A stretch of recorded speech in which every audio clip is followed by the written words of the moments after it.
History's Great Speeches, Volume 4, The End of Empire, 1796 to 1860. Written by Phillips, Bonaparte, Emmet, O'Connell, Jacket, Douglas, Garrison, Garibaldi, and Fest. Narrated by Charles Featherstone.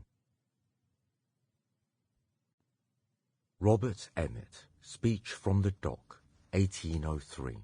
My lords, I have consulted with my brother jurors, and we are all of the opinion that the prisoner is guilty.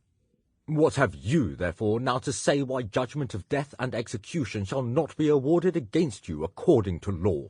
What have I to say why sentence of death should not be pronounced on me according to law? I have nothing to say which can alter your predetermination, not that it would become me to say with any view to the mitigation of that sentence which you are here to pronounce, and by which I must abide. But I have that to say which interests me more than life, and which you have laboured, as was necessarily your office in the present circumstances of this oppressed country, to destroy. I have much to say why my reputation should be rescued from the load of false accusation and calumny which has been heaped upon it. I do not imagine that, seated where you are, your minds can be so free from impurity as to receive the least impression from what I am about to utter. I have no hope that I can anchor my character in the breast of a court constituted and trammelled as this is. I only wish, and it is the utmost I expect, that your lordships may suffer it to float down your memories untainted by the foul breath of prejudice, until it finds some more hospitable harbour to shelter it from the rude storm by which it is at present buffeted. Were I only to suffer death after being adjudged guilty by your tribunal, I should bow in silence, meet the fate that awaits me without a murmur. But the sentence of the law which delivers my body to the executioner will, through the ministry of the law, labour in its own vindication to consign my character to obloquy, for there must be guilt somewhere.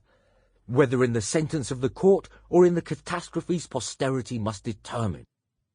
A man in my situation, my lords, has not only to encounter the difficulties of fortune and the force of power over minds which it has corrupted or subjugated, but the difficulties of established prejudice.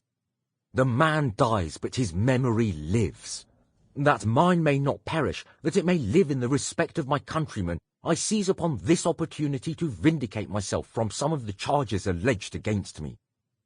When my spirit shall be wafted to a more friendly port, when my shade shall have joined the bands of those martyred heroes who have shed their blood on the scaffold and in the field in defence of their country and of virtue, this is my hope. I wish that my memory and name may animate those who survive me, while I look down with complacency on the destruction of that perfidious government, which upholds its domination by blasphemy of the Most High, which displays its power over man as over the beasts of the forest, which set man upon his brother, and lifts his hand in the name of God against the throat of his fellow who believes or doubts a little more or a little less than the government standard. A government which is steeled to barbarity by the cries of the orphans and the tears of the widows which it has made. The weak and wicked enthusiasts who feel as you feel are unequal to the accomplishment of their wild designs. I appeal to the immaculate God, I swear by the throne of heaven before which I must shortly appear, by the blood of the murdered patriots who have gone before me, that my conduct has been, through all this peril and through all my purposes, governed only by the convictions which I have uttered, and by no other view than that of the emancipation of my country from the superinhuman oppression under which she has so long and too patiently travailed. And I confidently and assuredly hope that, wild and chimerical as it may appear, there is still union and strength in Ireland to accomplish this noblest enterprise.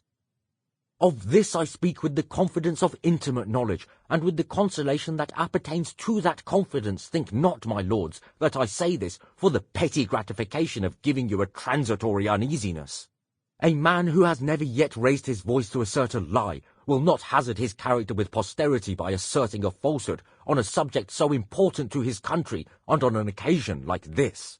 Yes, my lords, a man who does not wish to have his epitaph written until his country is liberated will not leave a weapon in the power of envy, nor a pretence to impeach the probity which he means to preserve, even in the grave to Sample complete. Ready to continue?